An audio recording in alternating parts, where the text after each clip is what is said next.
Boa noite, pessoal. Sejam bem-vindos, então, aqui ao nosso canal Terça Livre. Eu sou Alan dos Santos. Estou recebendo aqui dois grandes amigos e intelectuais, a quem admiro muito, né? Um na área do direito e o outro na área da filosofia, que é o professor Sidney Silveira e o Vitor Pereira Pimentel. Boa noite, Sidney. Tudo bom? Tudo bem, Alan? Boa noite a todos que nos acompanham. O objetivo deste Hangout hoje é falar um pouco do grande doutor da moral católica, que é Santo Afonso de Ligório, e vamos tentar aqui trazer para todos uma espécie de sumário, porque são muitos temas a tratar e realmente um breve bate-papo não esgota os temas, né? Eu vou falar algo da perspectiva teológica e o Vitor certamente ele vai dar uma aula para todos nós, eu serei um assistente privilegiado, a respeito da profundidade jurídico-filosófico-canônica de Santo Afonso de Ligório. Eu começo, antes de passar a palavra ao Vitor, lembrando aos amigos que nos veem agora, que direito é, como diz o tomista chileno Cristóbal Orrego, iuris prudentia, é a virtude da prudência aplicada à justiça.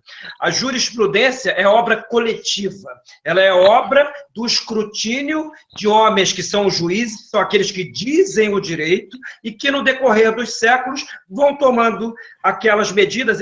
A jurisprudência é muito mais do que um corolário de decisões, como hoje nós imaginamos, como um sumário de decisões do passado.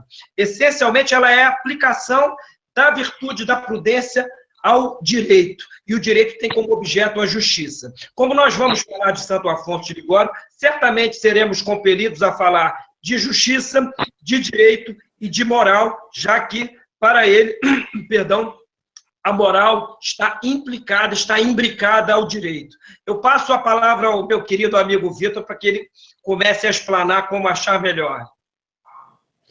Boa noite a todos, boa noite aos ouvintes do Terça Livre, ao meu amigo Alan, ao meu professor e amigo Sidney.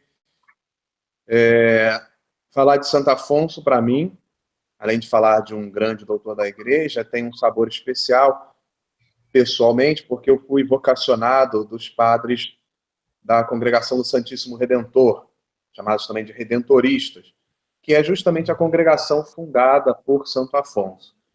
Foi lá com eles aos 17 para 18 anos de idade, eu tive meus primeiros contatos com Santo Afonso, li a vida, a biografia do santo, e depois, um pouco mais maduro, tive a oportunidade de ter contato com esta que é a obra magna do santo, que se chama A Teologia Moral, um verdadeiro tesouro da igreja, como colocamos no título do Hangout.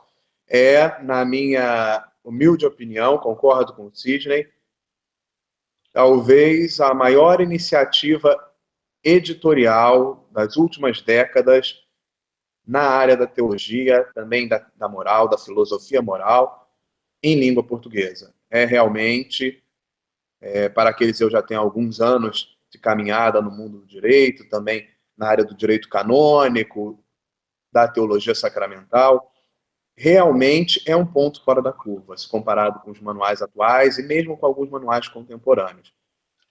Para aqueles que tiverem a oportunidade de ler essa obra, agora em língua portuguesa, pela primeira vez, verão que é uma obra diferenciada. A quantidade de autores por ele citados, muito antes de época de internet, de computadores, de procura por palavra-chave, ele citou 749 autores. Isso no meio do século XVIII. De escrever, sopesando de um lado e de outro os argumentos, levando em consideração os argumentos de uma parte, de outra, e buscando sempre uma via média, equilibrada, prudente. Ele é o doutor da prudência também nos atos morais. É realmente uma espécie de assim como a Suma é uma catedral teológica, eu diria que a teologia moral é uma catedral da teologia moral. Então, é uma obra que não há mais elogios, não há mais como fazer elogios, é uma obra dessa importância, e por isso vamos falar um pouco de quem foi Santo Afonso, da sua vida. Eu como vocacionado redentorista, tive essa oportunidade de estudar um pouco da vida do santo, é um santo de devoção pessoal minha, e também da importância da obra, especialmente desse volume primeiro, que agora vem a lume, pela editora Centro Dom Bosco, que fala das regras dos atos humanos, a lei e a consciência, disso que nós vamos tratar e conversar um pouco com vocês hoje. Sidney, eu gostaria de que vocês comentassem, antes de falar um pouco das obras e da vida e obra de Santo Afonso, queria que vocês comentassem um pouquinho a importância da teologia moral para a vida social das pessoas, mesmo quem não está dentro da igreja, quem não está circunscrito, ou que tenha um padre que tem a obrigação de dar conselhos aos seus fiéis, ou de algum advogado canônico que queira entender essas nuances de teologia moral, a importância da moralidade para a vida do corpo e para a vida da alma, né? Eu começo assinalando o seguinte: vocês estão me ouvindo bem? Sim, tudo bem. Bom, quando se fala de teologia e quando se fala da teologia moral de Santo Afonso de Ligório, devemos ter em vista que não apenas ele, como os seus modelos principais, entre os quais Santo Tomás de Aquino é o principal, eles têm da teologia a ideia de que é uma ciência, antes de tudo, e ciência de pleno direito. Ou seja, é uma ciência que tem como objeto material o dado da Sagrada Escritura e como objeto formal a Deus mesmo em sua recôndita deidade. Ou seja, o teólogo é aquele que, valendo-se dialeticamente de raciocínios, tendo à mão a Sagrada Escritura, que ele dá por pressuposto ser um dado revelado pelo próprio Deus, valendo-se da teologia, da filosofia como instrumento principal, ele vai escrutinar as verdades referentes àquele objeto mais digno que na teologia e na filosofia de Santo Tomás tem o nome de próprio ser subsistente. Então, primeiro, teologia é uma ciência. Ela é uma ciência especulativa e prática a um só tempo. Especulativa porque lida com a verdade suprema. Prática porque, conforme o intelecto humano, com todas as suas debilidades, as debilidades que lhe são inerentes, consegue ter um vislumbre da natureza do objeto sublime estudado, ele, na vida prática, tem uma consequência. Não à toa, na Suma Teológica, a primeira questão, na Suma Teológica de Santo Tomás de Aquino, houve outras sumas teológicas, para quem não sabe, na Suma Teológica de Santo Tomás, a primeira questão é se sobre a teologia é ciência, em 10 artigos, em que Santo Tomás mostra, ou melhor, demonstra, que é ciência de pleníssimo direito. Então, é uma ciência. E, no caso da moral, trata-se de um tipo particular de conhecimento referido à vida prática. Já Aristóteles tinha esta plena noção, ou seja, a ética, ela é, por um lado, costume, e, por outro lado, é a formação do caráter pela aquisição de virtudes, sendo as virtudes os hábitos, aqueles hábitos que predispõem o homem a operar, a agir conforme a sua própria excelência, ou seja, a excelência das potências superiores de sua alma, a inteligência e a vontade. Então, uma obra como esta, ao contrário do que se poderia, é de utilidade não apenas para seminaristas, não apenas para padres, mas para qualquer estudioso dos atos propriamente humanos e no horizonte da moral, ou seja, são aqueles atos que são bons se forem especificados pela intenção do fim, e esta intenção do fim for boa, e que são maus quando a intenção do fim é torta, e, portanto, mesmo quando a razão age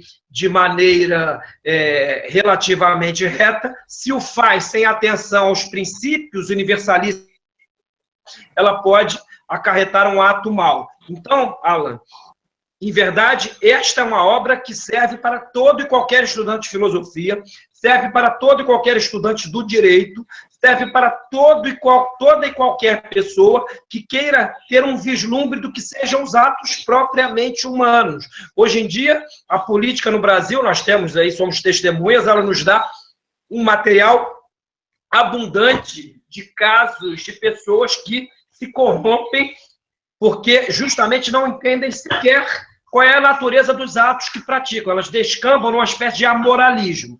Então, uma obra como esta, eu julgo importantíssima para o momento atual em que vivemos, porque nos dá uma compreensão bastante razoável do que seja o ato humano. E no caso de Santo Afonso, já que ele debelou com esta obra uma heresia chamada jansenismo, que era uma espécie de ultra-rigorismo também no plano moral e espiritual. E, por outro lado, o laissez-faire, o vale-tudo, o laxismo, e hoje nós vivemos uma espécie de laxismo universal. Ninguém tem ideia do que seja a moral, então vale tudo, as pessoas não têm ideia do que seja a liberdade. Portanto, uma obra como esta, publicada no momento atual, eu julgo de importância extraordinária. É realmente a principal publicação das últimas décadas, dada a estatura de Santo Afonso de Ligório. Acho que o Vitor concorda comigo. Santo Afonso Maria de Ligório, ele teve uma glória única na Igreja nos séculos recentes, que é a seguinte: a Sagrada Penitenciária Apostólica, um órgão da Cúria Romana, lembrando aqui que a Cúria Romana são aqueles organismos e aquelas pessoas mais próximas ao Romano Pontífice, ao Papa, para colaborar no governo da Igreja Universal.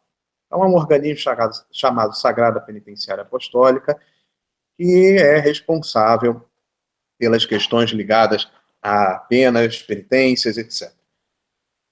Em 1831, foi feita uma consulta. O processo de canonização de Santo Afonso já estava em curso, ele faleceu em 1787, e em 1831 foi feita uma consulta. Seu livro, Teologia Moral, já era muito conhecido, já estava se tornando o principal manual de formação em teologia moral nos seminários em toda a Europa, em todo o mundo.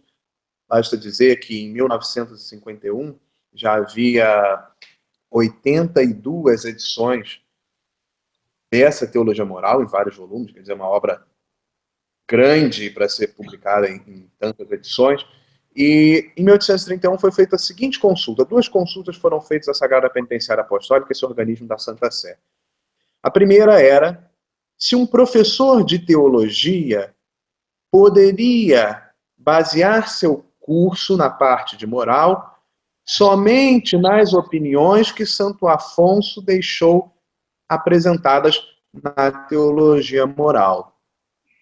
E qual foi a resposta desse organismo da Santa Sé? Sim, é lícito que um professor de teologia dê o seu curso na parte relativa à moral inteiramente baseado na obra Teologia Moral de Santo Afonso. Obviamente que a Sagrada Penitenciária Apostólica diz, sem desdouro de que outros autores sejam também ensinados, mas se um professor de teologia quiser, na parte, utilizar somente as opiniões de Santo Afonso Maria de Ligório, ele procede bem.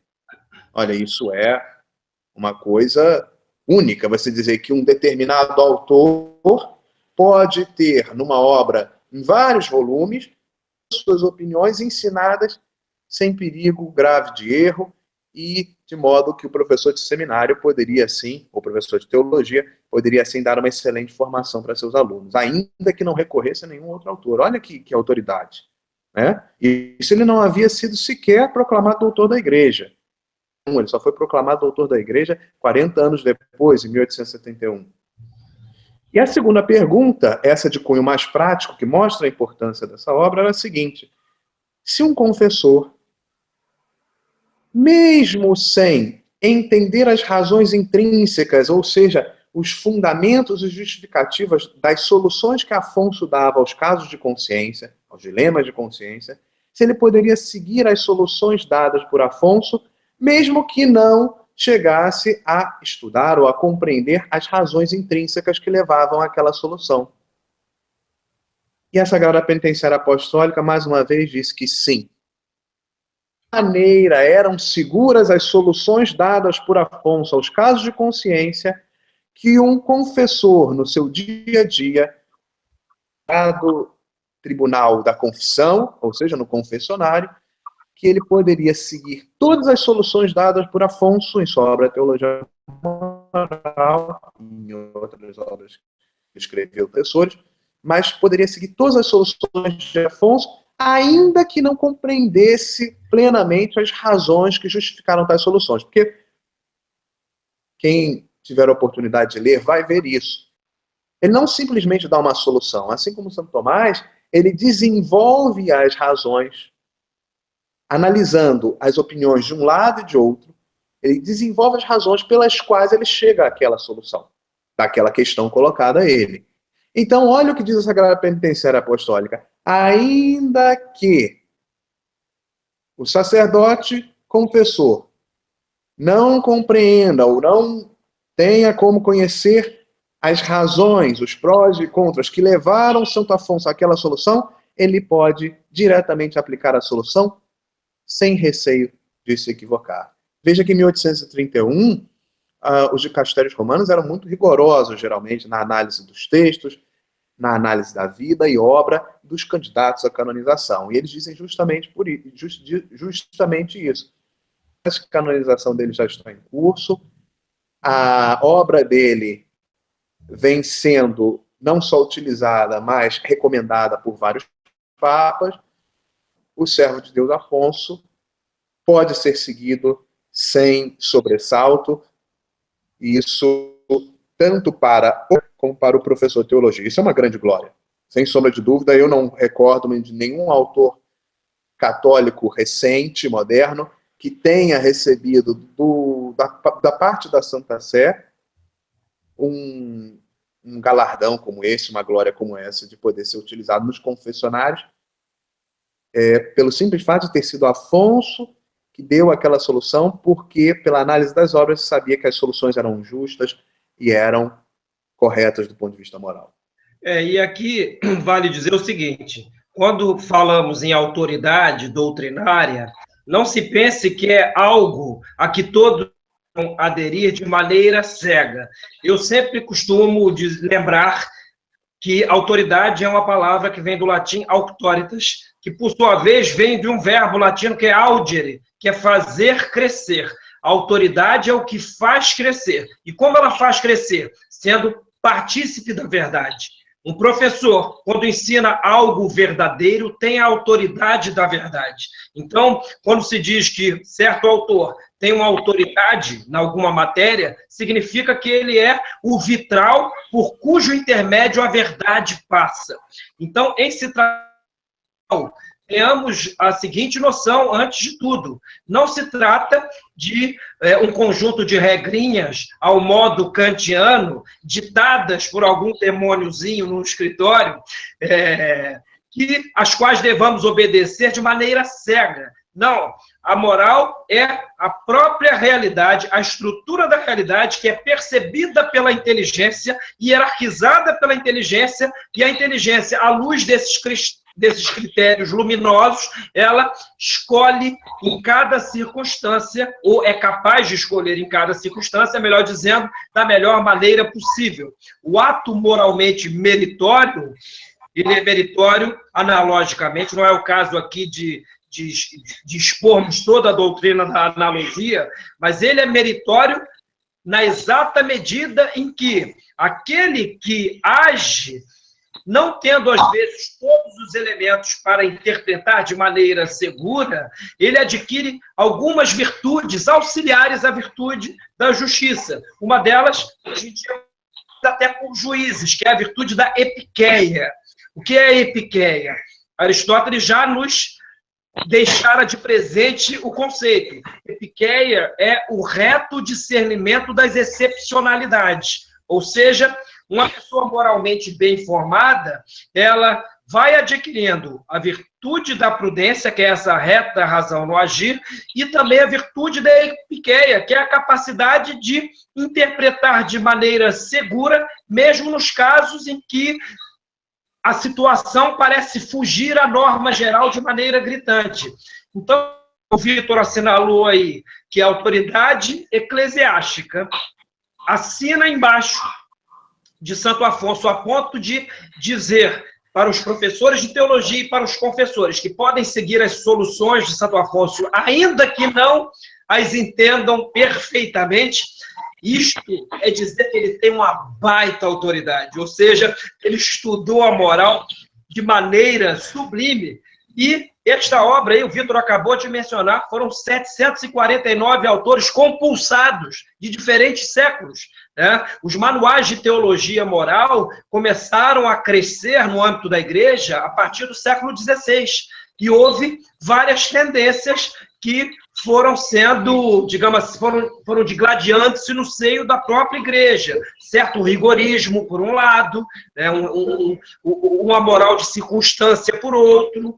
A moral de circunstância seria aquela que põe na circunstância um peso maior do que o que a circunstância pode ter no ato propriamente humano. Então, quando falamos de Santo Afonso e quando falamos deste primeiro volume, que é da regra dos atos humanos, que são, na verdade, duas, a consciência e a lei, estamos falando daquele pavimento intelectual, aquele pavimento filosófico sem o qual qualquer moral não passará de uma espécie de conceito categórico kantiano. Então, estamos diante de um gigante, verdadeiro gigante da moral. Eu, que sou estudioso da obra de Santo Tomás, digo, na questão moral, Santo Afonso ombreia com Santo Tomás de Aquino. O que não é dizer pouco. Sem dúvida. Sidney, para algumas pessoas, quando se fala assim, moral, ética, costumes, até teve um perfil aqui que comentou assim, eu aprendi que a moral é proveniente dos costumes sociais e a ética são regras, leis que regulamentam esses costumes. Então, às vezes se tem uma confusão conceitual do que vem a ser o primeiro, o que causa o quê, qual que é o efeito do quê. Eu gostaria que você pudesse dar um resumozinho bem curto, eu sei que é um tema que exige um tempo mais longo, mas que você pudesse explicar para as pessoas qual é o papel da ética, qual é o papel da moral e como que as leis podem vir desses costumes, etc. Olha só, eu vou mencionar a obra que o Vitor conhece, de um grande tomista argentino, que é o Monsenhor Octávio Derici. O Monsenhor Derici foi o fundador da Universidade Católica Argentina e foi um grande estudioso da moral. Ele tem um livro chamado Los Fundamentos Metafísicos del Orden Moral. E nesta obra magnífica, ele nos lembra que a distinção entre moral e ética, ela é de cunho kantiano, que do ponto de vista aristotélico tomista, não há uma distinção em sentido estrito. A moral, do latim mos, ela pode significar costumes. Em grego, ethos, numa das suas grafias, significa costumes. Noutra grafia, significa aperfeiçoamento do caráter pelas virtudes, como eu disse no início. Então, antes de tudo, do ponto de vista de Santo Tomás, moral e ética são termos que são quase unívocos, digamos assim. Eles querem dizer a mesma coisa. E a regra moral, ela não é, como eu disse ainda há pouco, algo ditado arbitrariamente por um juiz. Ela é a própria realidade das coisas hierarquizada pela inteligência, no caso aqui nosso, humana. Não estou a referir-me aqui à inteligência angélica, senão teríamos que ter a demonstração a respeito da existência das criaturas espirituais, né?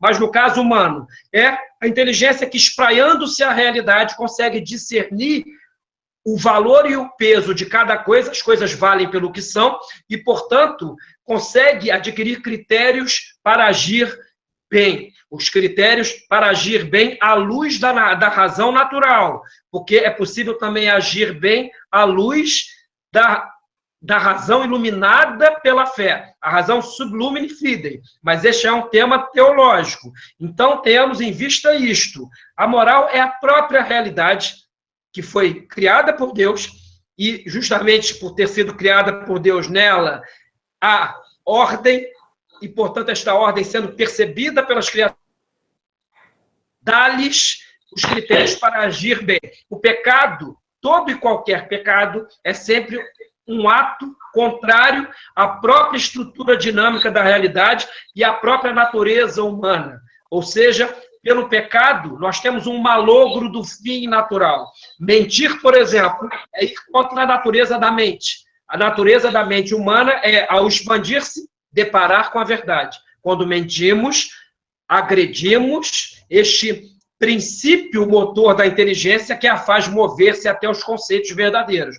Então, a moral é, antes de tudo, é a realidade criada por Deus, percebida pela inteligência e posta diante de uma criatura livre que vai agir contemplando esta realidade à luz de critérios verdadeiramente objetivos e não de uma normazinha que tenha sido ditada de maneira arbitrária por quem quer que seja. Eu peço ao Vitor que acrescente o que achar por bem.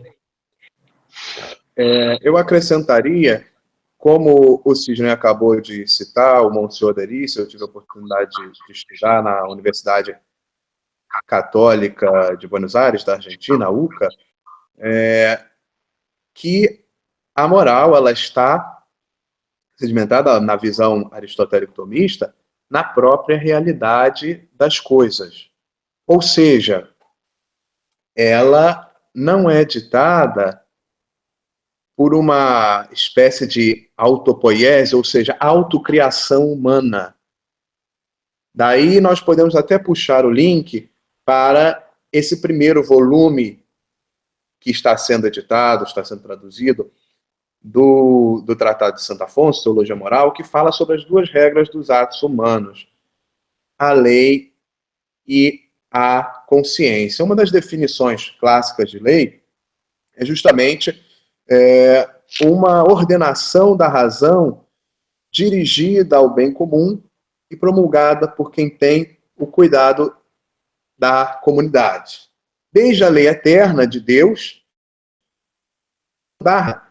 para governar todas as criaturas, todas as coisas, para a sua finalidade última, como a lei natural, que é a participação da lei eterna na criatura racional, no homem, como as leis humanas, ou seja, aquelas leis colocadas pelo legislador humano.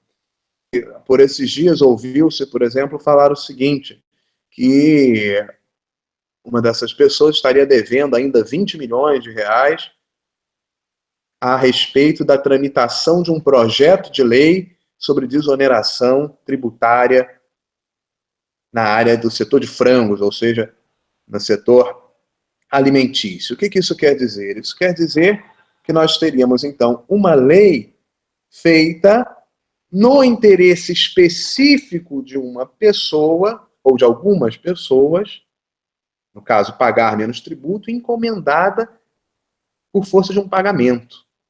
Isso dentro da visão oral clássica, algo assim não teria o nome de lei propriamente dita, porque a lei tem como finalidade a ordenação ao bem comum. Ora, se sabemos que uma determinada lei é encomendada para o bem particular de algumas pessoas,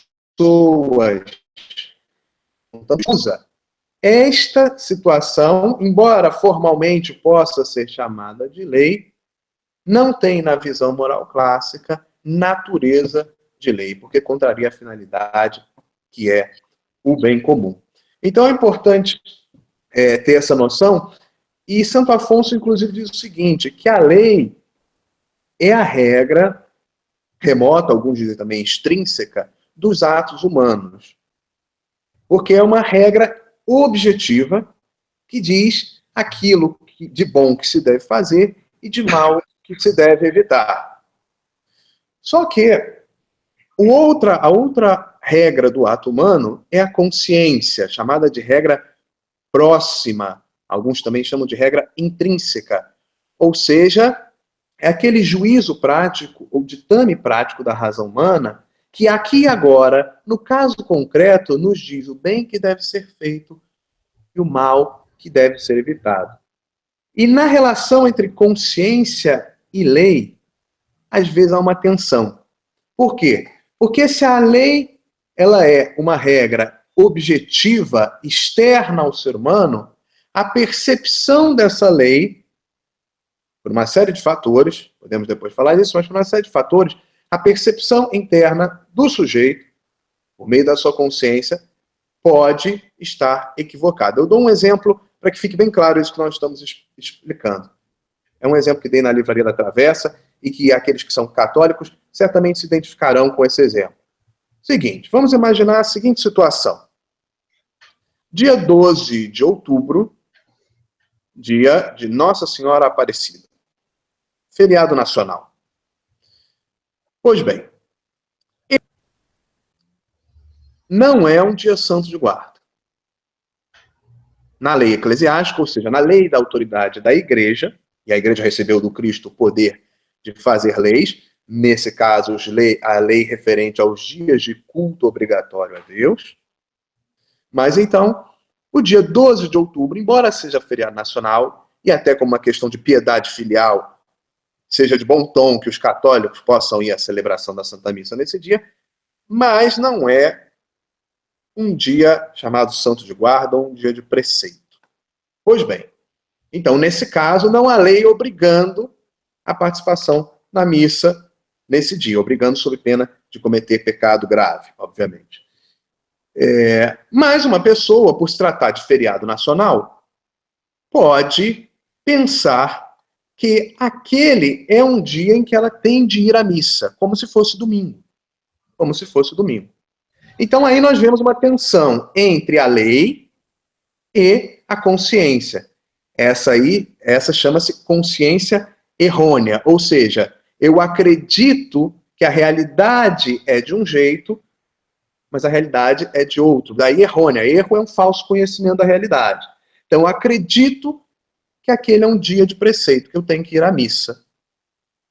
Mas objetiva a lei obrigando a ir à missa naquele dia, não é dia de preceito. E aí a pergunta que fica é o seguinte: nesse confronto entre a lei objetiva, entre a realidade objetiva das coisas, que nesse caso não há lei obrigando, e a consciência que acha que há lei obrigando, como fica essa situação do ponto de vista moral? Veja, Deus julga as intenções, Deus julga o coração. E ele consegue perceber a malícia do ato humano quando, sabendo que, ainda que não houvesse obrigação de ir à missa, a pessoa pensa que deveria ir à missa e não vai, por preguiça ou qualquer outra questão de menor importância, não vai à missa. Essa pessoa pecou? Dirá Santo Afonso, sim. Que não houvesse uma lei obrigando, ela reputava que deveria ir à missa como um ato de culto a Deus obrigatório. Então Deus julga a intenção, e ao julgar a intenção, vê a intenção má daquela pessoa, e nesse ponto ela pecou, mesmo que não houvesse lei. E ao revés, se houvesse uma lei, mas por uma situação de ignorância, por exemplo, aquela pessoa não soubesse que aquela lei existia, dou o exemplo, às vezes, de algumas pessoas que, por serem muito simples, não sabem que 8 de dezembro, que cai num dia de semana, dia da Imaculada Conceição, é, no Brasil, um dia santo de guarda. Ela não sabe. Ela não tem consciência. Existe a realidade objetiva das coisas, aquele é um dia santo de guarda, um dia de preceito, mas aquela pessoa não conhece isso. Então, essa pessoa, ao descumprir a lei, este descumprimento não lhe é imputável. Por quê? Porque a consciência é a regra próxima dos atos humanos, ou alguns dizem também a regra intrínseca ou subjetiva. Se eu não me dei conta de que eu tinha de ir à missa no dia 8 de dezembro, da Imaculada Conceição, não há aí pecado, embora eu esteja contrariando a lei, sem o saber. Não há imputabilidade a ele desse pecado. Essa é uma questão, uma série de questões morais com as quais nós nos deparamos ao longo da vida. Eu dei um exemplo aqui fácil de as pessoas perceberem, de entenderem. Obviamente que deve se deixar bem claro, há uma obrigação moral de as pessoas buscarem aperfeiçoar o seu conhecimento da vida moral, das leis, de modo que muitas vezes essa ignorância é culpável porque ela é vencível, de acordo com o estado de vida de cada um. Por exemplo, um sacerdote não pode ignorar que 8 de dezembro é um dia de preceito, um dia santo de guarda. Ignorar peca por negligência, porque o seu estado de vida exige que ele tenha conhecimento de certas situações. Talvez um fiel muito simples, de alguma região onde não tem uma boa formação, essa situação. Então, o que eu quero mostrar com isso é o seguinte, é que o tema da consciência e da lei são pedras angulares para se entender a questão da vida moral, da teologia moral. Por isso, esse é o primeiro volume, e Santo Afonso inicia a sua discussão a respeito da moral, os temas. É o primeiro volume, trata desses dois temas. E não, ou seja, em outras palavras, agir contrariamente à própria consciência é pecado. E é um ato vicioso, é um ato contrário à natureza da inteligência. Por isso que, como o Santo Afonso começa este grande tratado dizendo que dupla é a regra dos atos humanos. A consciência que pode ser dita próxima ou formal, e a lei, sobretudo a divina, que é remota ou material. Ou seja, a consciência é que dá a formalidade do ato propriamente humano. Por isso, quando agimos sem consciência no ato, nós temos um atenuante, né? Muitas vezes o atenuante pode chegar até a desculpa total do ato, dependendo da circunstância. Então, para quem gosta do direito, contemplar a teologia de Santo Afonso de Ligório é ir para uma zona muito colocada, situada muito além da mera letra fria da lei. Porque o que está em jogo ali não é apenas a objetividade desta ou daquela lei, mas é a relação que a consciência humana deve estabelecer, uma relação saudável para com a lei, que é vislumbrada numa perspectiva aristotélica, ou seja, a lei serve para melhorar os homens. Como ela pode fazê-lo? De várias maneiras, coibindo o mal, estimulando o bem. Então, há leis que são prescritivas, há leis que são proibitivas, há sem número de maneiras por cujo intermédio uma lei pode aprimorar os atos humanos. Então, estamos aqui num horizonte que considera a lei positiva como resultado da intelecção pelo homem da lei natural, ou seja, que é a própria realidade das coisas, que o homem começa a captar por algo que Santo Tomás chama de primeiro princípio inato da razão prática, chamado sindérese. Então, esta relação, perdoem-me por causa da minha voz, que eu estou gripadíssimo. Fica tranquilo. Essa relação, ela é conformadora dos atos humanos e, no caso de Santo Afonso, dá a qualquer um que vai estudar o direito uma perspectiva muito mais abrangente do que o mero positivismo jurídico. Hoje nós vemos aí, hoje mesmo no Brasil, que houve um escândalo, eu cansei de ver na minha linha do tempo do Facebook, constitucionalistas a defenderem eleições diretas, quando a Constituição brasileira, no seu artigo 81, contempla o caso atual e diz que a eleição deve ser indireta. Ou seja, há muitos constitucionalistas que surfam nas leis, mas não têm sequer a noção de que a lei positiva ela será verdadeiramente lei se for a expressão da lei natural. E, portanto, caímos no vale-tudo jurídico. Então, com Santo Afonso, temos uma abóboda teológico-metafísica que dá um grande sustentáculo a toda e qualquer interpretação da lei. O Sidney, eu ia exatamente tocar nesse assunto. Quando nós temos uma situação, porque problemas como o de hoje, o Brasil já passou por vários e continuará passando por muitos, porque é um problema que será sanado durante longos anos. Agora, problemas como a situação que nós vivemos hoje, o brasileiro que vive conflitos de consciência em casa, na sua igreja, mesmo que não é cristão ou católico, fica com aquele problema de consciência e ele tem uma lei positiva que não é relacionada ao bem comum e não é fundamentada na lei natural. Então, o cidadão está diante de um Estado, um governo, ou mesmo sob o poder dos pais, ou sob a autoridade religiosa, mas ele percebe que existem algumas ordens, como, por exemplo, faça trabalhos que não são... Quando estas autoridades pedem para que ele faça algum trabalho que seja contrário à lei natural. Qual é o peso da consciência nesses casos, segundo Santo Afonso de Ligório? não só segundo Santo Afonso de Ligório, como segundo a maioria dos autores que ele menciona, nestes casos, quando a consciência tem a percepção reta da lei, e a lei positiva ela é iníqua, ou seja, só tem o aspecto externo, é dever moral desobedecer. Ou seja, eu não posso moralmente obedecer a uma lei iníqua. Por exemplo, quando no Evangelho Herodes manda matar aquelas criancinhas. Os soldados que executaram aquela lei violaram gravemente a lei natural e, portanto, pecaram, embora pudessem alegar a seu favor a obediência à autoridade. Só que a autoridade constituída não está acima da autoridade real, que é a autoridade da verdade. A autoridade da verdade e a verdade entendida um dos transcendentais do ser.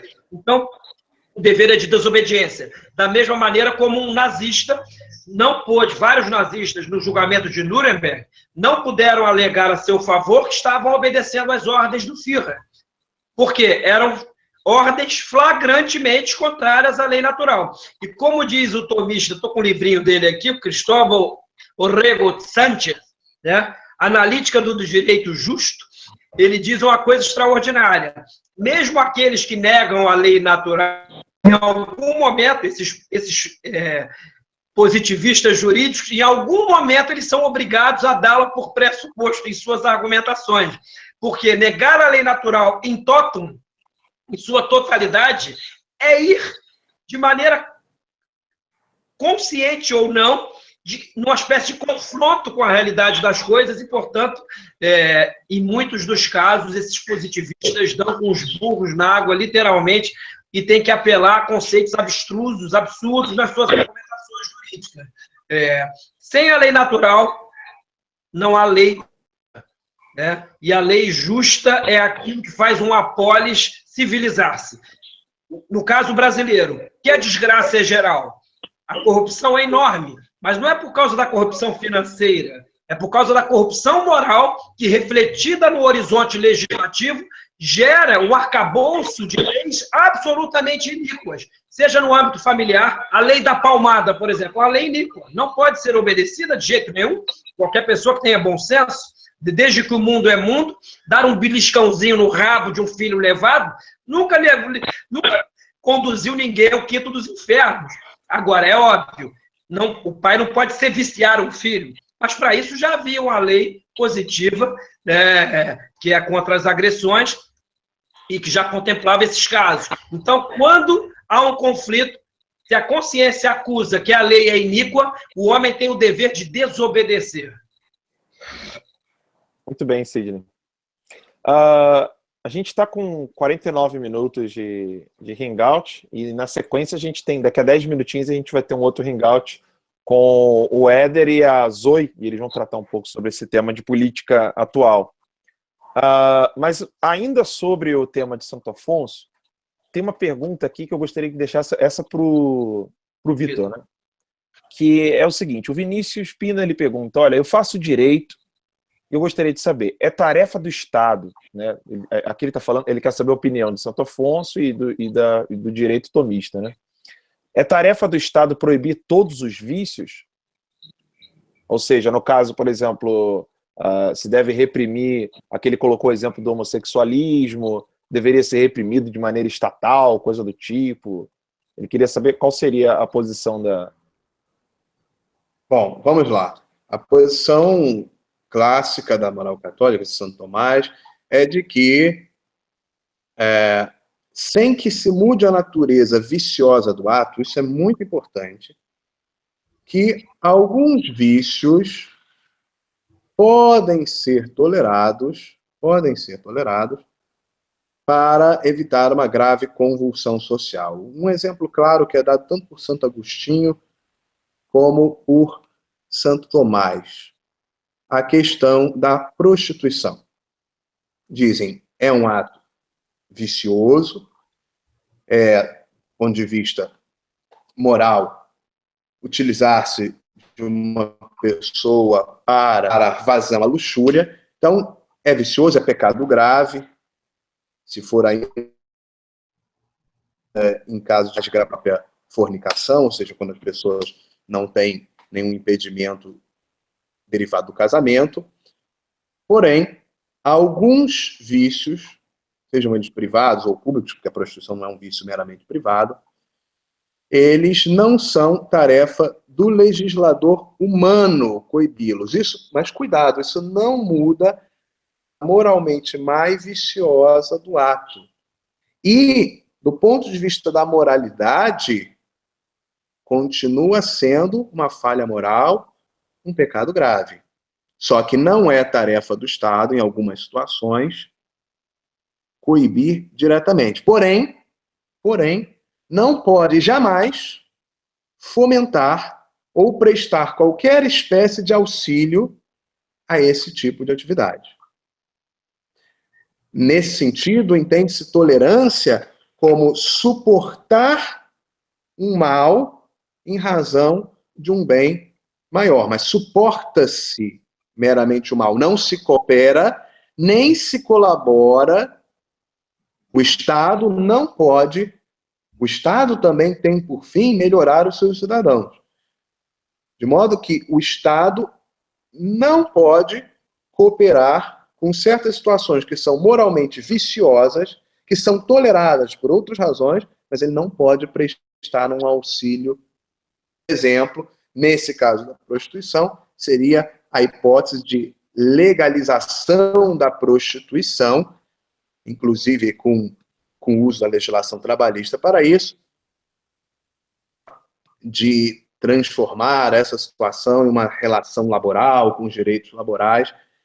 Entendo eu, isso aqui é a interpretação que eu faço, mas de que isso seria uma cooperação direta com uma situação viciosa que não cabe ao Estado. Então, se, de um lado, não cabe ao Estado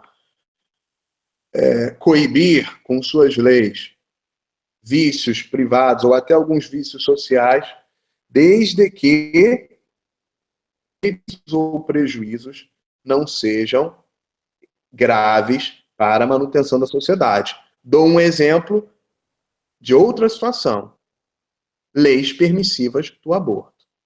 Ora, a manutenção e a preservação da vida humana é de tal relevância, seja pelo valor intrínseco da própria pessoa, seja pela questão social de que, através da geração de novas vidas, que o país se mantém, a nação se mantém, a espécie humana se mantém, tipo de questão que não pode ser entendida como um vício privado ou como algo que afeta somente a mulher ou o homem envolvidos na história. Afeta diretamente uma outra pessoa, dotada de valor intrínseco, e a própria perpetuação e manutenção da espécie e da sociedade. Dever estatal de coibir a prática, incluir com leis penalizadoras. Mas há, sim, algumas situações, eu lembro aqui de cabeça um exemplo clássico, Santo Tomás diz, Santo Agostinho também, da prostituição. É interessante ver que Santo Afonso, nesse ponto, diverge de Santo Tomás. Obviamente, não se bateu o martelo nesse ponto, mas Santo Afonso, nesse ponto, diverge de Santo Tomás. Então, é um daqueles casos que deveria ser coibido pelo Estado.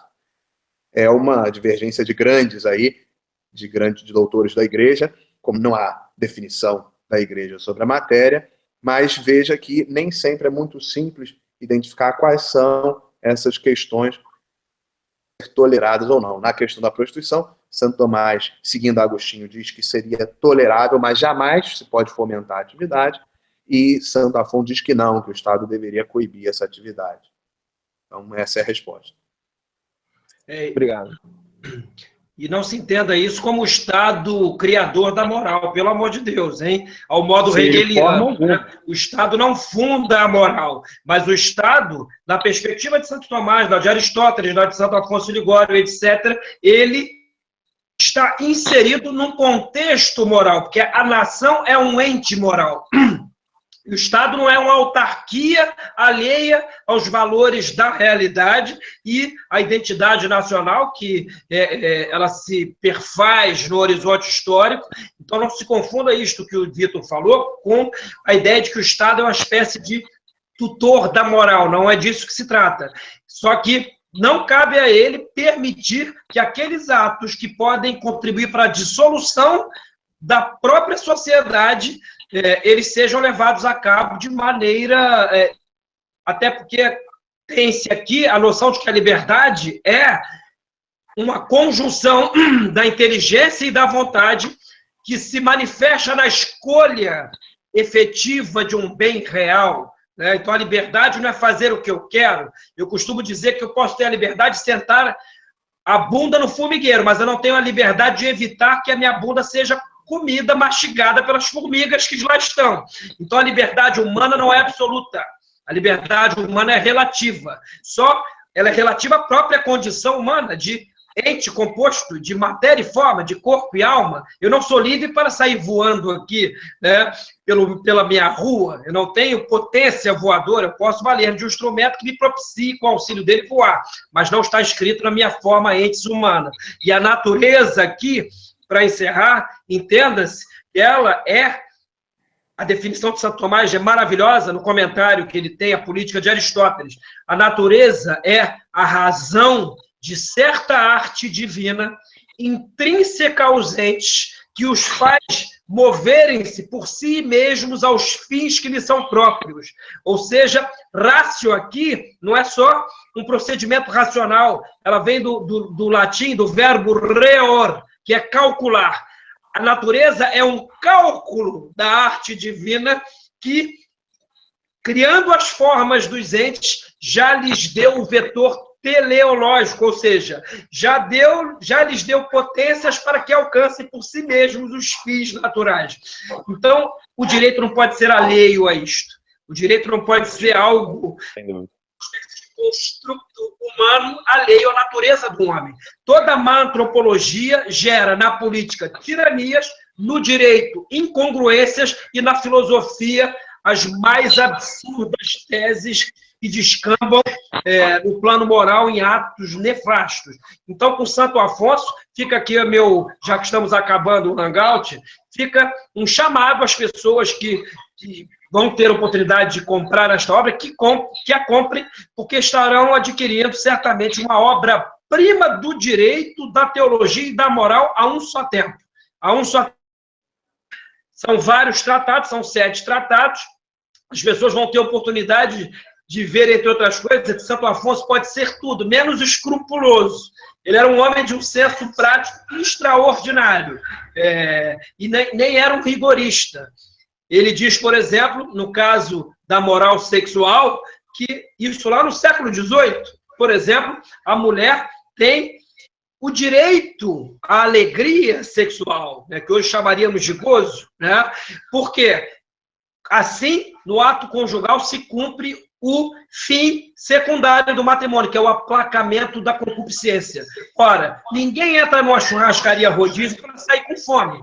Ninguém se casa para ser insatisfeito sexualmente. Então, nós católicos não somos puritaninhos, não. Né? A igreja simplesmente deu um vetor amoroso para o ato com o sacramento. Né? Mas existe algo que é a percepção da lei natural. Né? E essa percepção da lei natural, mesmo com a natureza decaída, que é o pressuposto a natureza decaída pelo pecado, ela aponta que, para a preservação da espécie, a família há de ser a célula máter da sociedade, e essa célula máter está aberta à geração da vida, de outras vidas. Ou seja, olhando sob este prisma, um casamento entre duas pessoas do mesmo sexo só pode ser dito casamento por analogia de atribuição imprópria, ou seja, não esgota a ratio matrimonial. Então, comprem a obra de Santo Afonso, vocês vão realmente ter uma surpresa estupenda. É um gênio, é um gigante, e realmente editá-lo me emociona, porque eu sei do desafio que é isto, e sei o quanto o próprio Santo Afonso encontra resistência dentro do ambiente católico mesmo. Só que, com a publicação desta obra, ninguém mais vai poder alegar ignorância invencível, porque a obra está aí. Não leu, meu filho? Não leu, o pau comeu. Muito bem, Sidney. Gente, olha, eu gostaria muito de continuar esse bate-papo. Espero que a gente volte a falar de temas específicos aqui, talvez No mês que vem a gente junta essa trupe novamente aí para a gente falar de temas específicos com relação à consciência, qual é a ligação entre moral e direito. Eu acho que muitos dos nossos internautas aí gostariam de bater esse papo com vocês aí. Então, mais uma vez, obrigado, Sidney, obrigado, Vitor, né? Quero muito agradecê-los por essa oportunidade e lembrar que nós colocaremos o link aqui embaixo, na descrição do vídeo. O link está terminando lá a campanha para conseguir os 100% do crowdfunding da edição desse livro, que é a primeira vez que está sendo traduzido para o português. Ou seja, o Brasil esperou aí mais de 500 anos para ter Santo Afonso Maria de Ligório em português. Hã? 200, mais ou menos uns 200. Teve alguma edição aqui com o Brasil? Não, mais ou menos 200, porque Santo Afonso é do século XVIII. Né? Não, sim. Estou falando que o Brasil... Entendi, olha... Eu falei 500... Desculpe pela voz, viu? Olha, obrigado a todos. Valeu, Vitinho. Vitinho mora no meu coração. Obrigado. Eu sou fã desse cara. Tchau, tchau. Até mais, Sidney. Obrigado, Vitor. Até mais, pessoal. Tchau. Tchau, tchau.